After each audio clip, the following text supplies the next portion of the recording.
लेकिन परमेश्वर पिता का अनुग्रह जो है, हम जब कुछ नहीं करते, हमारी कोई योग्यता नहीं, कोई अच्छी बातें नहीं, कोई हमारे ऐसे प्रयास नहीं, उसके बाद भी उसका अनुग्रह जो हमारे ऊपर, और परमेश्वर ने जगत से ऐसा प्रेम किया कि जो कोई उस पर विश्वास करे वह अनंत जीवन पाए। जो कोई उस पर विश्वास करेगा, प्रभु यीशु मसीह के नाम से वो मुक्ति को प्रभु यीशु मसीह ने दिया।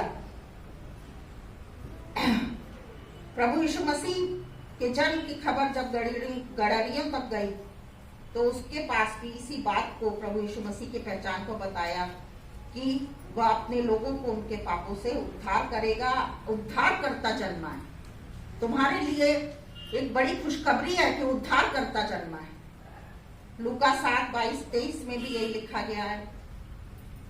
और प्रभु यीशु मसीह का वचन कहता है कि मेरे विषय में तुम ठोकर ना खाओ। अंत के समय में नाना प्रकार की शिक्षाएं आ जाएंगी, सारी बातों को रिवील किया गया है। हम ये देखते हैं कि जब प्रभु यीशु मसीह से पिलातुस आर्ग्यूमेंट्स कर रहा था, क्या तू राजा है, क्या तू यहूदियों का राजा है, उससे पहले पिलातुस से पहले महायाजक ने पूछताछ करी, तो प्रभु यीशु मसीह ने महायाजक को यही कहा था कि मैंने संसार से खुलकर बातें की। प्रभु यीशु मसीह जब अपने जीवन में थे, सेवा कार्य के, उन्होंने कहा कि मैंने संसार से खुलकर बातें की, मैंने आराधनालयों और मंदिरों में जहां सब यहूदी इकट्ठा हुआ करते थे सदा उपदेश किया और गुप्त में कुछ भी नहीं रखा। जो असत्य होता है वो गुप्त होता है, वो अंधकार होता है।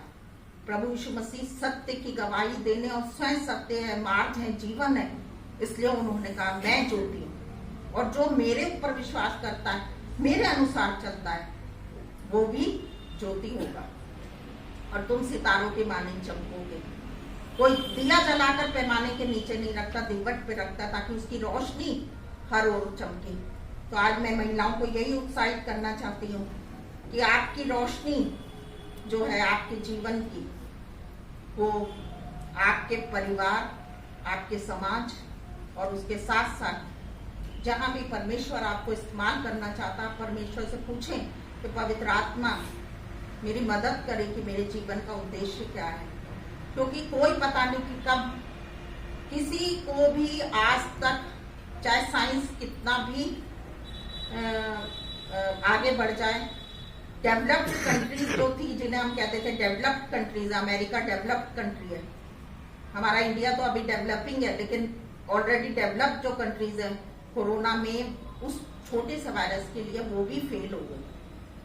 पूरे अच्छे से अच्छे बिजनेस तबाह हो गए, सारे क्रियाकलाप बंद हो गए और परमेश्वर ने ये एक अलार्म दिया, एक वार्निंग दी कि क्या मनुष्य का जो ज्ञान है, उसकी जो संसारिक नॉलेज है, पविशास कहता है कि मैंने ज्ञानवानों के ज्ञान को नाश कर दिया। आज मैं महिलाओं को उत्साहित करते हुए और सभी को, कभी भी आप अपने अंदर इंफीरियरिटी कॉम्प्लेक्स को ना लाएं कि हम संसारिक जो ज्ञान है या डिग्री में या एजुकेशन में कि हमारे पास उतना नहीं है। परमेश्वर को इन सब चीजों की जरूरत नहीं है। प्रभु यीशु मसीह के नाम पे जो विश्वास करके बड़ी नम्रता और दीनता के साथ अपने आप को समर्पित कर देता है, उसके हृदय में प्रभु का आगमन हो जाता है, प्रभु का जन्म हो जाता है और वह फिर से एक नए जन्म को पाकर जीता है। प्रभु यीशु मसीह ने निकोदेमुस से क्या कहा था? यही कहा था ना कि यूहन्ना 3 अध्याय में जो प्रभु यीशु मसीह से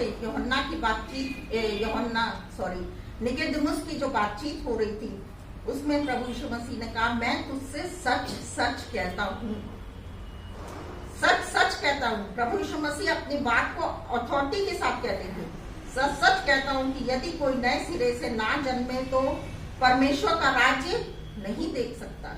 प्रभु यीशु मसीह ने साफ कहा कि मेरा राज्य इस संसार का नहीं है, मैं तो सत्य की गवाही देने आया हूँ, छुटकारा देने आया हूँ, बंदियों को, कोढ़ियों को शुद्ध करने, बहरे लंगड़े इन सब को चंगाई देने के लिए आया हूँ, पापियों को उद्धार देने के लिए आया हूँ।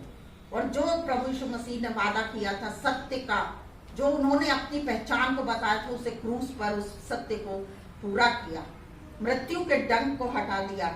और प्रभु यीशु मसीह ने कहते मुझसे कहते मैं तुझसे सच सच कहता हूँ कि जब तक कोई मनुष्य जल और आत्मा से ना जन्मे तो वह परमेश्वर के राज्य में प्रवेश नहीं कर सकता।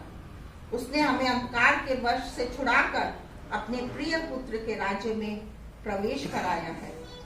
पर प्रभु का वचन कहता है कि यदि प्रभु यीशु मसीह कहते हैं कि यदि तुम मेरे वचन में बने रहोगे तो तभी मेरे चेले ठहरोगे। कोई तुम्हें इस संसारिक ज्ञान से, कोई तुम्हें व्यर्थ धोखे के द्वारा, इस तत्व ज्ञान के द्वारा, संसारिक ज्ञान के द्वारा अपना अहेर न बना ले।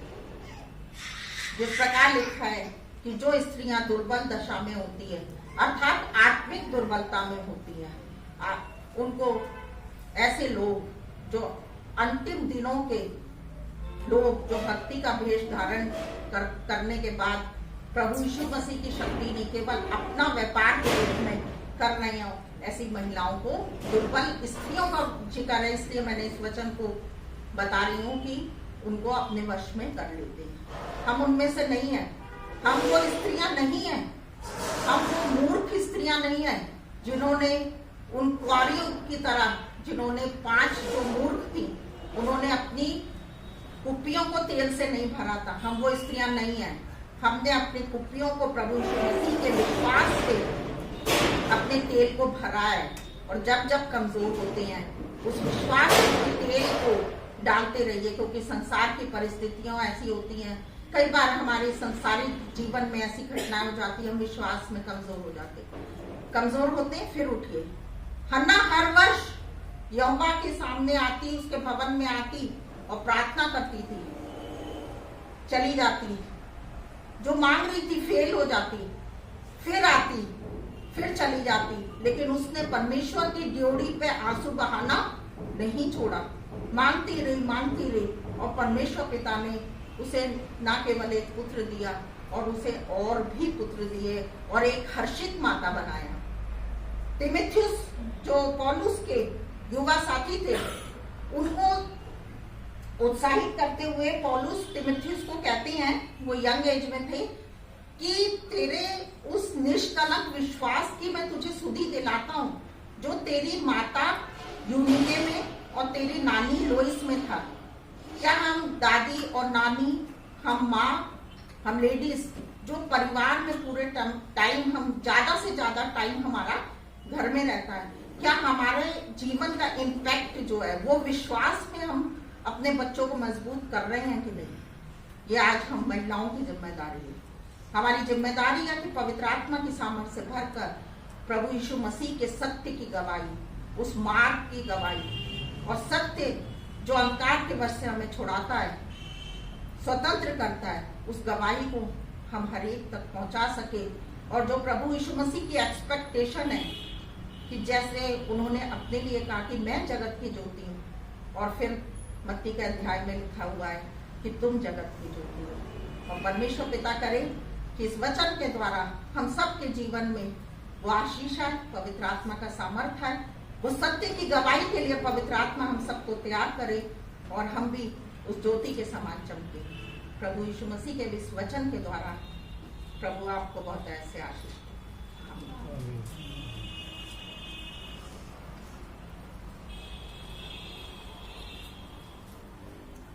आज के